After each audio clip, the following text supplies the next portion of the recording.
10/3/2024 యొక్క అవ్యక్త మురళి ఆధారంతో సంకల్ప శక్తి యొక్క ఎకానమీ చేస్తూ అలజడిలో అచలంగా ఉండే యోగాభ్యాసం చేద్దాం.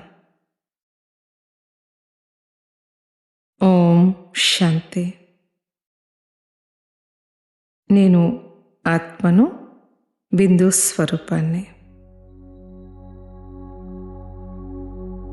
చైతన్య శక్తిని.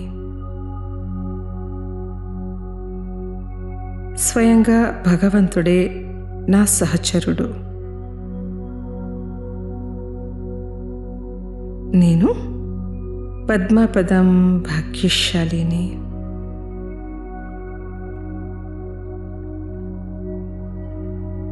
అనేక జన్మల కోసం అమరత్వం యొక్క వరదానం పొంది ఉన్నాను.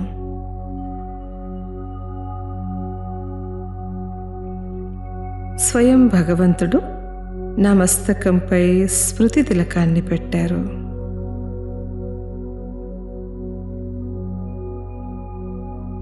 ఇది నా అవినాశీ శ్రేష్ఠ భాగ్యానికి గుర్తు.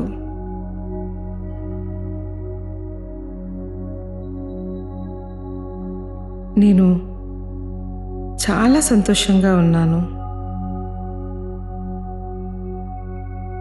నా అలౌకిక సంతోషానికి అవధులే లేవు.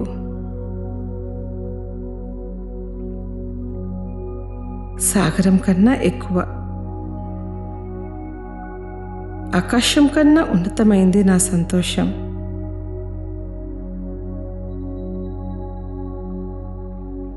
నా సంతోషం ఒక వికసించి ఉన్న ఆత్మిక గులాబీ లాంటిది. వికసించిన పుష్పాన్ని భగవంతునికి అర్పిస్తారు. నేను సదా వికసించి ఉన్నాను.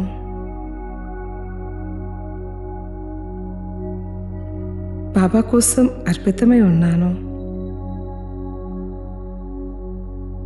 ఎప్పుడు కూడా వాడిపోను. నేను వికసించిన పుష్పాన్ని అతి ప్రియంగా ఉన్నాను.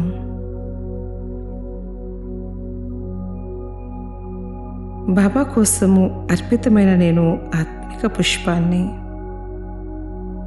సంపూర్ణ పవిత్రంగా ఉన్నాను. స్వయంగా భగవంతుడే నాకు పవిత్రత వరదానాన్ని ఇచ్చారు. బ్రహ్మ తండ్రి సమానంగా నా ప్రతి సంకల్పంలో, మాటలో, కర్మలో పవిత్రతా సుగంధం, పావనమైన వైబ్రేషన్స్ వ్యాపిస్తున్నాయి.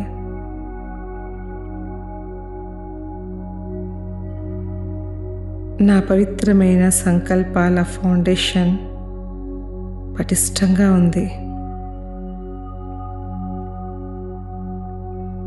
అన్ని రకాల వ్యర్థాల యొక్క లీకేజ్ను సమాప్తం చేస్తున్నాను. ఒక నావకు చిన్న లీకేజ్ ఉన్నా కానీ దాన్ని తక్కువగా అంచనా వేయడానికి వీల్లేదు. అలాగే నా జీవిత నావలోని అన్ని రకాల వ్యర్థపు లీకేజ్లను సమాప్తం చేశాను. నేను అన్ని అలౌకిక ఖజానాలతో సురక్షితంగా ఉన్నాను.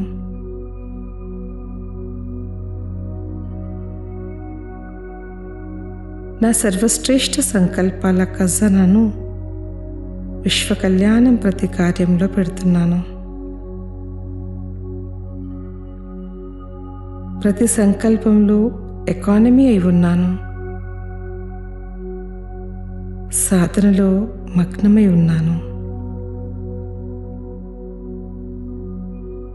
సాధనల్లో చిక్కుకొని ఉండను.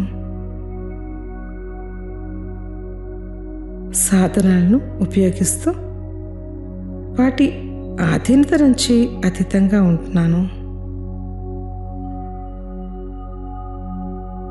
ఏదైనా సైన్స్ సాధనం, మొబైల్, టీవీ, ఇంటర్నెట్ వాహనాలు, దేని యొక్క ఆధీనతలో లేను. నేను నిరాధారమైన సాధన అభ్యాసం చేస్తున్నాను. నిరాధార్, నిర్భయ్, సాక్షి స్థితి అనుభవం చేస్తున్నాను. ప్రపంచంలో ఏమైనా అవని అనంతమైన నాటక రంగాన్ని ఎదురుగా తెచ్చుకుంటున్నాను.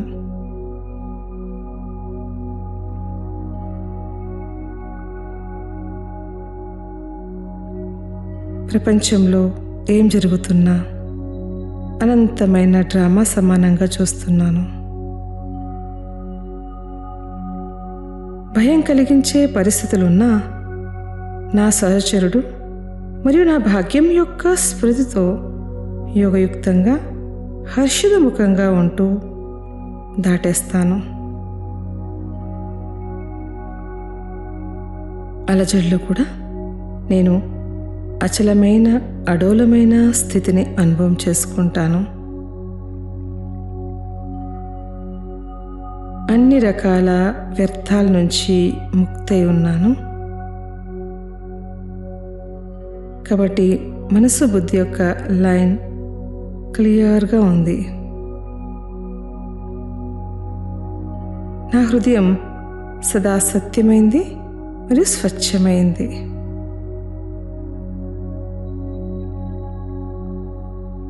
హృదయంలో సత్యత, పరివారంలో సత్యత మరియు తండ్రితో కూడా సత్యంగా ఉంటాను. సత్యమైన హృదయం పైన సాహెబ్ రాజీ అవుతారు. నేను స్వయం సంకల్పాలు, మాటలు మరియు కర్మలపైన అటెన్షన్ ఉంచుకుంటున్నాను.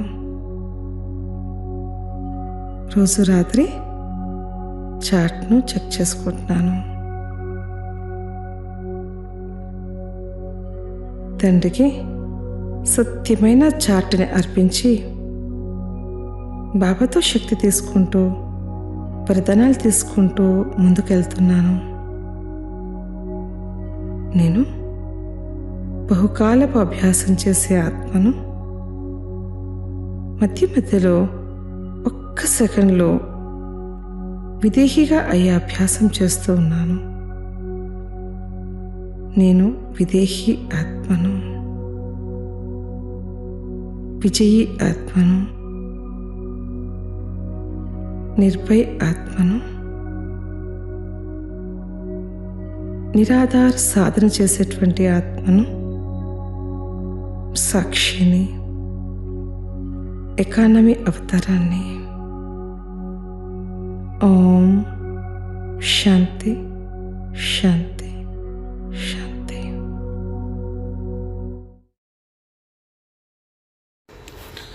ఓం శాంతి. మధురమైన పిల్లలారా, డెడ్ సైలెన్స్లోకి వెళ్ళే అభ్యాసం చెయ్యండి. బుద్ధి తండ్రి వైపు ఉంటే తండ్రి కూడా మీకు అశరీరులుగా అయ్యేందుకు శక్తి ఇస్తారు. ప్రశ్న: పిల్లలైన మీకు జ్ఞాన మూడవ నేత్రం లభిస్తే ఏ సాక్షాత్కారం అవుతుంది?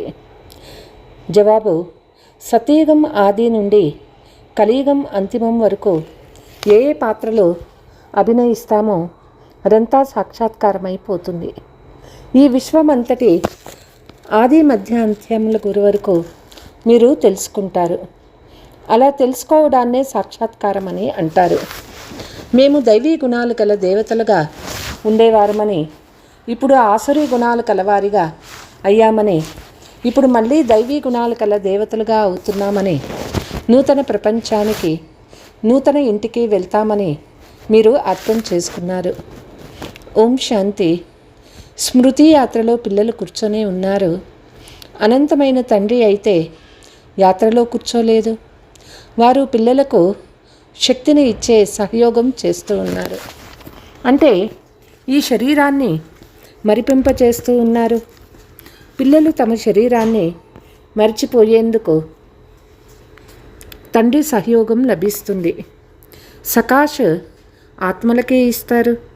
ఎందుకంటే తండ్రి చూసేదే ఆత్మల వైపు. మీ ప్రతి ఒక్కరి బుద్ధి తండ్రి వైపుకే వెళ్తుంది. తండ్రి బుద్ధి మరియు దృష్టి కేవలం పిల్లల వైపుకే వెళ్తుంది. తేడా ఉంది కదా. డెడ్ సైలెన్స్లో ఉండే అభ్యాసం పిల్లలు చేస్తారు. శరీరం వదిలి భిన్నమవ్వాలని అనుకుంటారు. ఎంత స్మృతి చేస్తూ ఉంటామో అంత ఈ శరీరం నుండి దూరం అవుతామని ఆత్మలకు తెలుసు. అన్నిటికీ ఉదాహరణ ఇస్తారు కదా. ఏ ఉదాహరణ ఇస్తారో అందులో తప్పకుండా కొంత మంచి ఉంటుంది. మనం శరీరాలను వదిలి వాపస్ వెళ్ళి మళ్ళీ వస్తామని మీకు తెలుసు. ఈ విషయాలు ఇతరులెవ్వరికీ తెలియదు.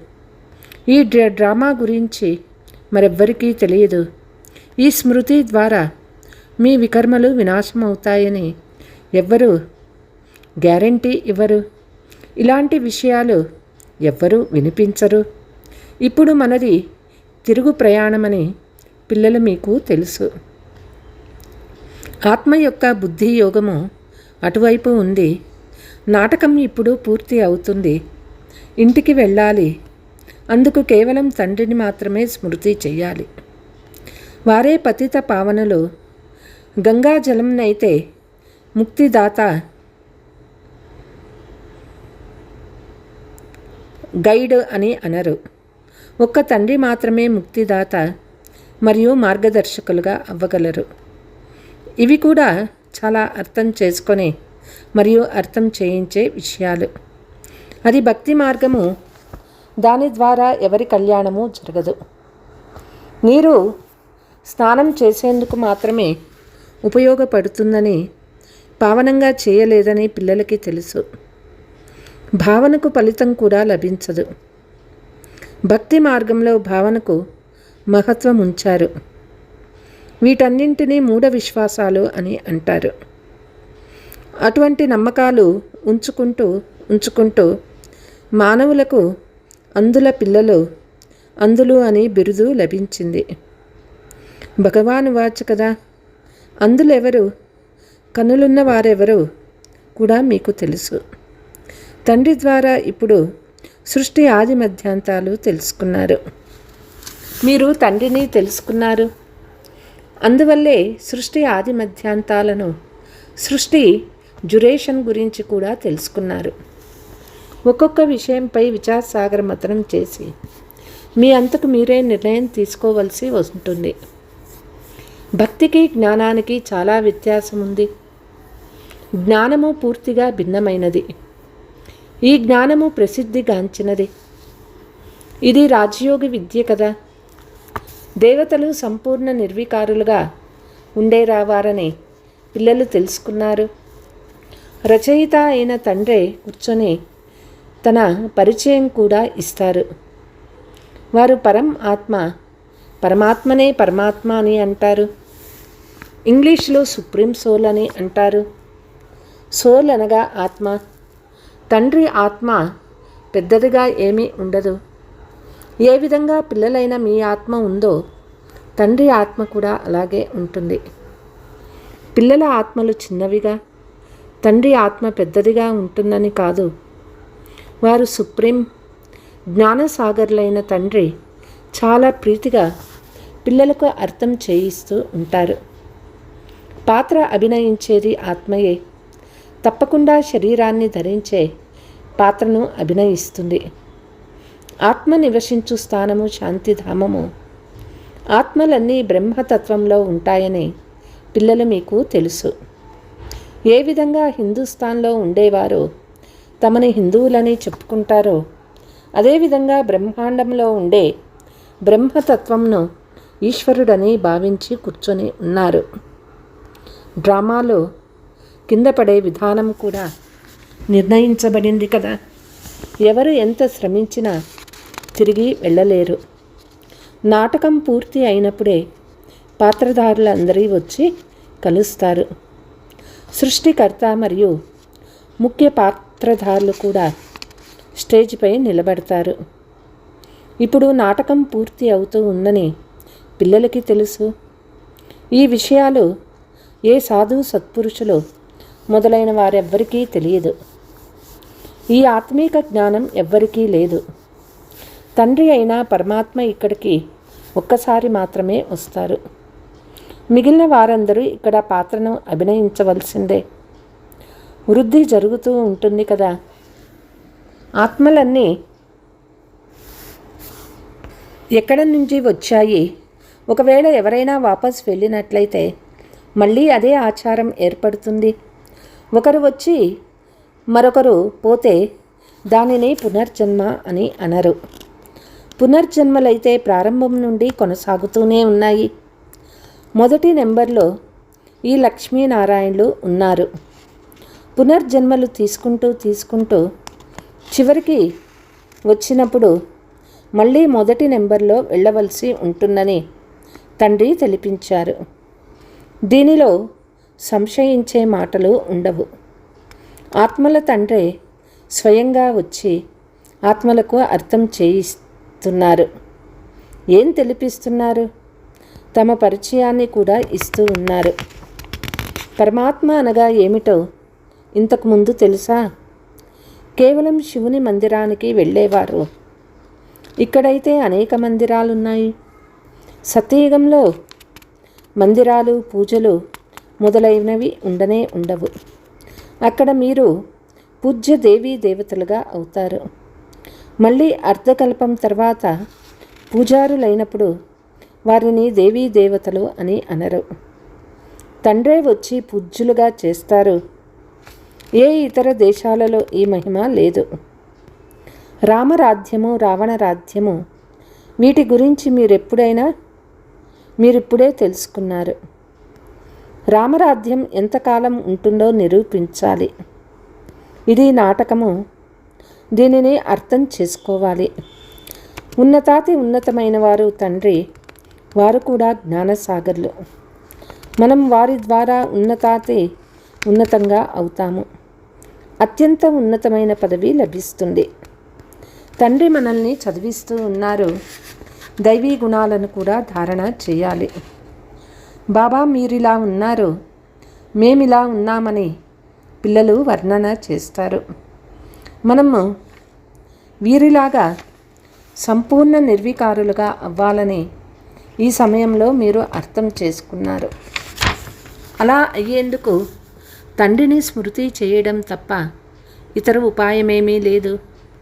ఒకవేళ ఎవరికైనా తెలిసి ఉంటే తెలపనీయండి. బ్రహ్మతత్వమును లేక బ్రహ్మంను నిర్వికారి అని అనరు. ఆత్మనే నిర్వికారంగా అవుతుంది.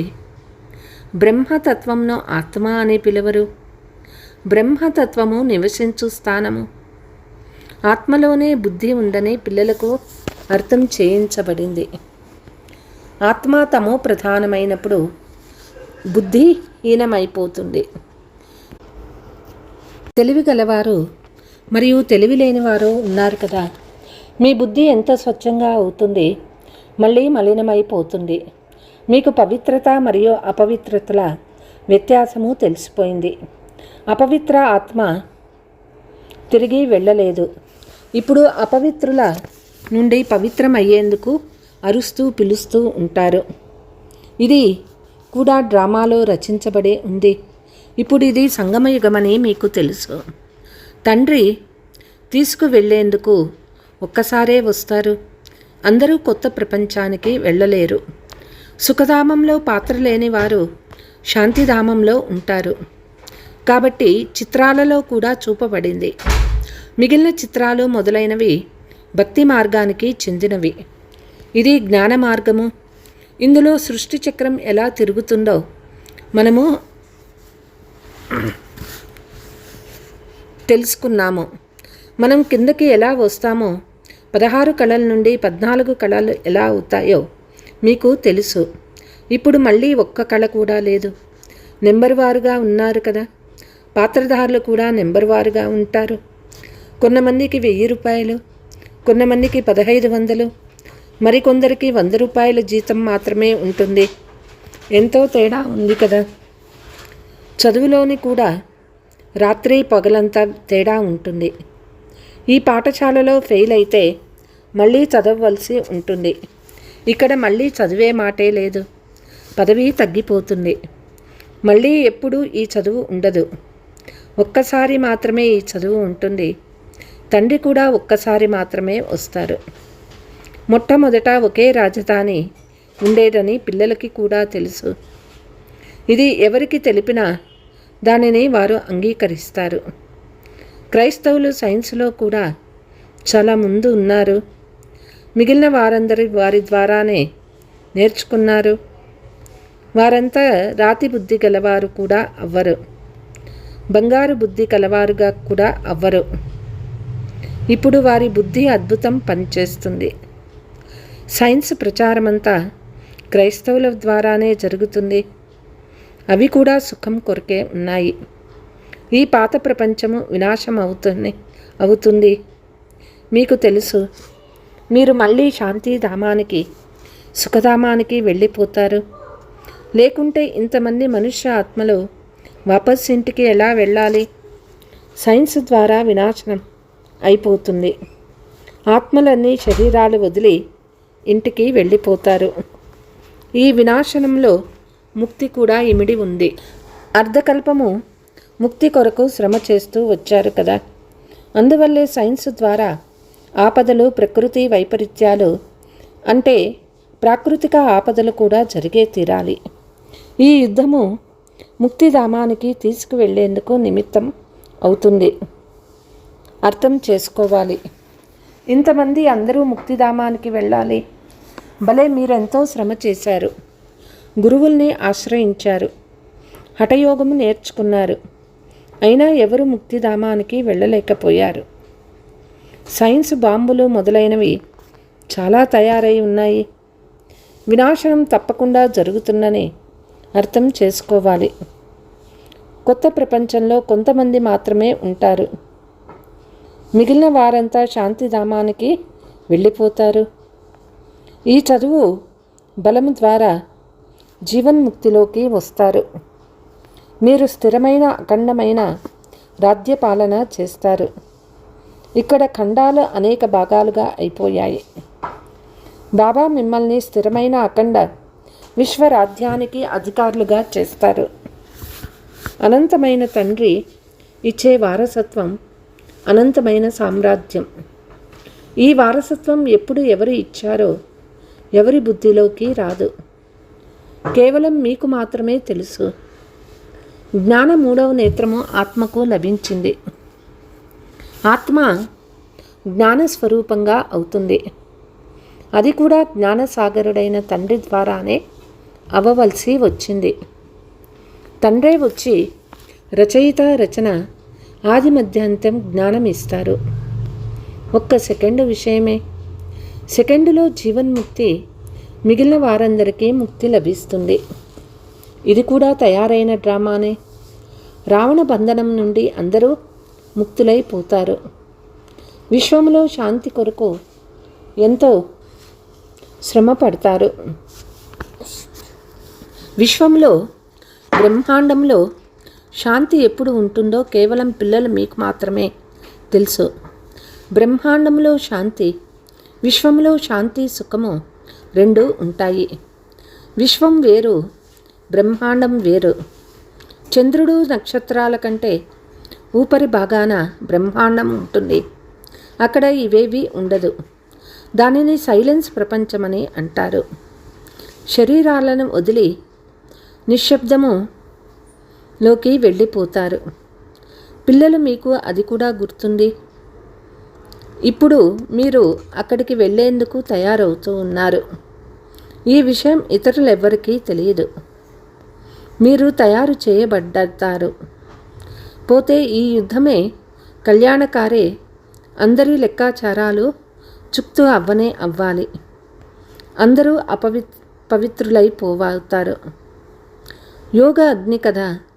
అగ్ని ద్వారా ప్రతి వస్తువు పవిత్రమైపోతుంది. తండ్రికి డ్రామా ఆది మధ్యాంతాలు ఎలా తెలుసు?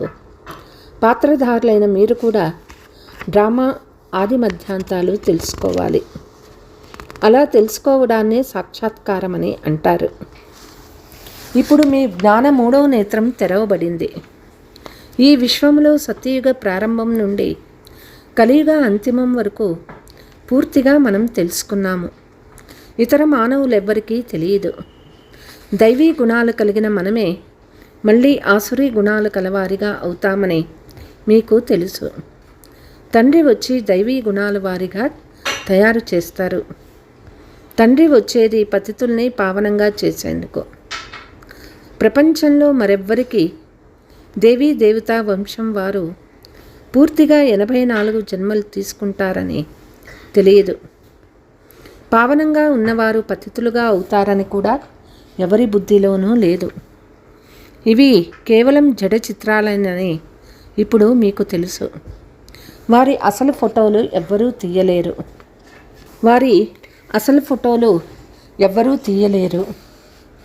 వారు సహజ సుందరంగా ఉంటారు. పావన ప్రకృతి ద్వారా శరీరాలు కూడా పవిత్రంగా తయారవుతాయి. ఇక్కడ అపవిత్రంగా ఉన్నాయి. ఈ రంగురంగుల ప్రపంచం సత్యయుగంలో ఉండదు. కృష్ణుణ్ణి శ్యామసుందరుడని అంటారు. సత్యయుగంలో సుందరంగా, కలియుగంలో శ్యామ్గా ఉంటారు. సత్యయుగం నుండి కలియుగంలోకి ఎలా వస్తారు? మీకు నెంబర్ 1 నుండి చివరి వరకు తెలిసిపోయింది. కృష్ణుడు గర్భం నుండి జన్మించాడు. అతనికి నామకరణం జరిగింది. పేరు తప్పకుండా కావాల్సిందే కదా. కాబట్టి కృష్ణుని ఆత్మ మొదట సుందరంగా ఉండి తర్వాత శ్యామ్గా అయిందని మీరు చెప్తారు. అందుకే శ్యామసుందరుడని అంటారు. వారి జాతకం లభించిందంటే సృష్టి చక్రమంతా లభించింది. ఎంతో రహస్యం నిండి ఉంది. దీనిని మీరు మాత్రమే తెలుసుకున్నారు. ఇతరులకు ఎవ్వరికీ తెలియదు. మీరిప్పుడు నూతన ప్రపంచంలో నూతన ఇంటికి వెళ్ళాలి. ఎవరు బాగా చదువుకుంటారో వారే నూతన ప్రపంచానికి వెళ్తారు. బాబా అనంతమైన ప్రపంచానికంతా యజమాని. సర్వాత్మలకు తండ్రి. తండ్రిని యజమాని అని అంటారు. దీనిని చదువు అని అంటారు. ఇందులో సంశయపడే విషయము లేక ప్రశ్నలు రాజాలవు. ఇందులో శాస్త్రవాదం చేసే అవసరమూ లేదు. అత్యంత ఉన్నతమైన టీచరు స్వయంగా కూర్చొని చదివిస్తూ ఉన్నారు. వారే సత్యము. సత్యమైన సత్యనారాయణ కథను శిక్షణ రూపంలో వినిపిస్తూ ఉన్నారు. అచ్చా, मीठे मीठे सिकीलते बच्चों प्रति मात पिता बाप दादा का याद प्यार और गुड मॉर्निंग. रूहानी बाप की रूहानी बच्चों को नमस्ते. हम रूहानी बच्चों की रूहानी मात पिता बाप दादा को याद प्यार गुड मॉर्निंग डबल नमस्ते. ధారణ: మీ లెక్కాచారం అంతా చుక్తు చేసుకొని నిశ్శబ్ద ప్రపంచంలోకి వెళ్లేందుకు ఏర్పాట్లు చేసుకోవాలి. స్మృతి బలం ద్వారానే ఆత్మను సంపూర్ణ పవిత్రంగా చేసుకోవాలి. జ్ఞానసాగర్ల జ్ఞానాన్ని స్వరూపంలోకి తీసుకురావాలి. విచార సాగర మతనం చేసి మీ అంతకు మీరే నిర్ణయించుకోవాలి. జీవన్ముక్తిలో శ్రేష్ఠ పదవిని ప్రాప్తి చేసుకునేందుకు దైవీ గుణాలను ధారణ చేయాలి. వరదానము: తండ్రి జతలో ఉంటూ వారి సమానంగా అయ్యే సర్వ ఆకర్షణల ప్రభావం నుండి ముక్తిభవ. ఎక్కడైతే తండ్రి స్మృతి ఉంటుందో, తండ్రి తోడుగా ఉంటాడో అక్కడ దేహాభిమానం ఉత్పన్నం కాదు. తండ్రి తోడుగా లేక సమీపంగా ఉండేవారు ప్రపంచపు వికారి వైబ్రేషన్స్ ఆకర్షణ ప్రభావం నుండి దూరమైపోతారు. ఇలా జతలో ఉండేవారు తోడుగా ఉంటూ తండ్రి సమానంగా అయిపోతారు. ఎలాగైతే తండ్రి ఉన్నతాతి ఉన్నతోడో అలాగే పిల్లల స్థితి కూడా శ్రేష్టంగా ఉన్నతంగా తయారైపోతుంది. కింద ఉన్న ఏ విషయాలు వారిపై తమ ప్రభావాన్ని వేయలేవు. స్లోగన్: మనస్సు మరియు బుద్ధి కంట్రోల్లో ఉంటే అశరీరీగా అవ్వడం సహజమవుతుంది. అచ్చా, ఓం శాంతి.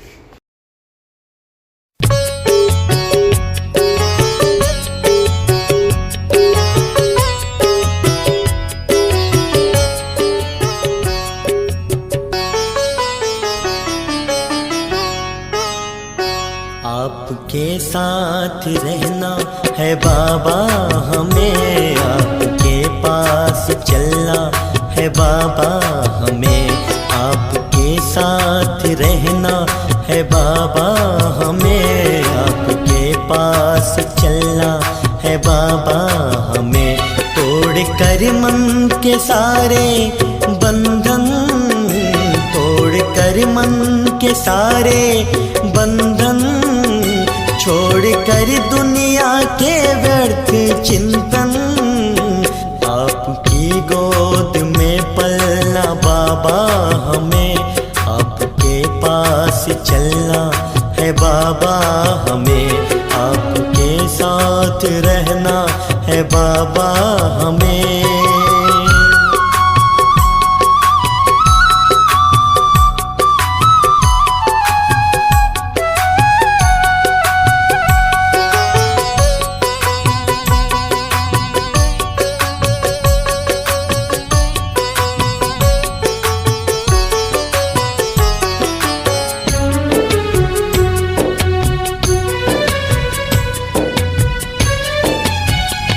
हर घड़ी अब तो मुझको सुहाने लगे, बीते जीवन के हर पल कहानी लगे।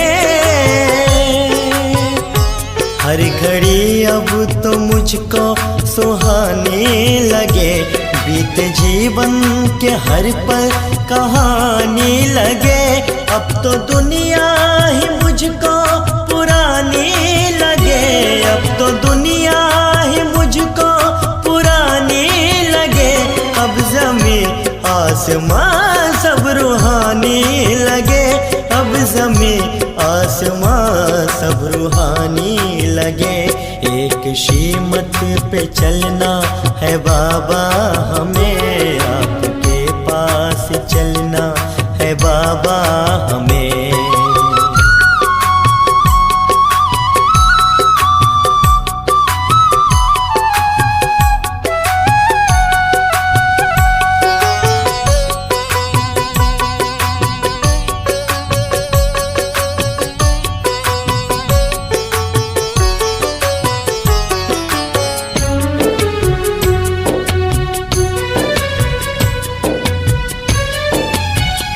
महक रहे फूल बाबा के बगियन में, चहके मन पंछी संगम के गलियन में। महक रहे फूल बाबा के बगियन में, चहके मन पंछी संगम के गलियन में। बरसे ज्ञानामृत बाबा तेरे बतियन में, बरसे ज्ञानामृत बाबा तेरे बतियन में। झरते योग की यमुना मेरे अखियन में, झरते योग की यमुना मेरे अखियन में। जीवन गुणों से भरना है बाबा हमें, आपके पास चलना है बाबा हमें, आपके साथ रहना है बाबा हमें, आपके पास चलना है बाबा हमें, आपके साथ रहना है बाबा हमें। तोड़ कर मन के सारे बंधन, तोड़ कर मन के सारे बंधन, छोड़ कर दुनिया के व्यर्थ चिंतन, आपके साथ रहना है बाबा हमें, आपके पास चलना है बाबा हमें, आपके साथ रहना है बाबा हमें, आपके पास चलना है बाबा हमें, आपके साथ रहना है बाबा हमें, आपके पास चलना है बाबा हमें, आपके साथ रहना है बाबा हमें। To watch Peace of Mind channel videos on YouTube, subscribe us on youtube.com/tvpeaceofmind. Just a click for a peaceful life.